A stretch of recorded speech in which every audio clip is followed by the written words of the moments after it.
သူမိဘလည်းသဘောမတူ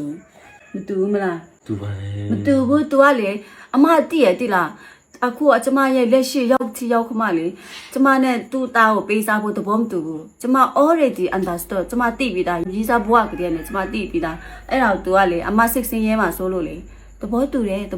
ယ်ပဲပြောနေတာတကယ်တော့သဘောမတူဘူးဒါကတော့ကျမတို့သဘောမတူရကောင်းလားဆိုမှစိတ်ဆိုးစရာအကြောင်းမရှိဘူးဘယ်သူမဆိုကိုတာကိုတမင်းဆိုတာအကောင်းတကအကောင်းဆုံးနဲ့ပဲရစေချင်ကြတာပဲလေအခုချိန်မှာတော့သဘောတူပေးပြီးမှလက်ခံပေးတဲ့အတွက်အများကြီးကျေးဇူးတင်နေပေါ့နော်လက်ရှိဒီဒါအကောင်းဆုံးအတိတ်ကအတိတ်သဘောမတူဘူးကျမသိတယ်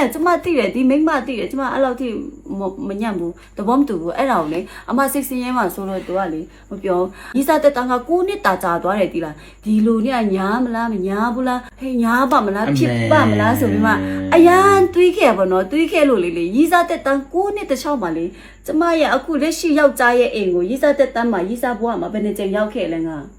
ချင်းပေါ့ သုံးကြိမ်ထပ်မပူခဲ့ဘူးရောက်ထရောက်မှရနဲ့လည်းမရင်းနေဘူးအမလေသူနဲ့ရပြီးတော့မှပဲဆက်ဆံရေးတွေကအတစ်တိဆောက်ရတာပေါ့နော်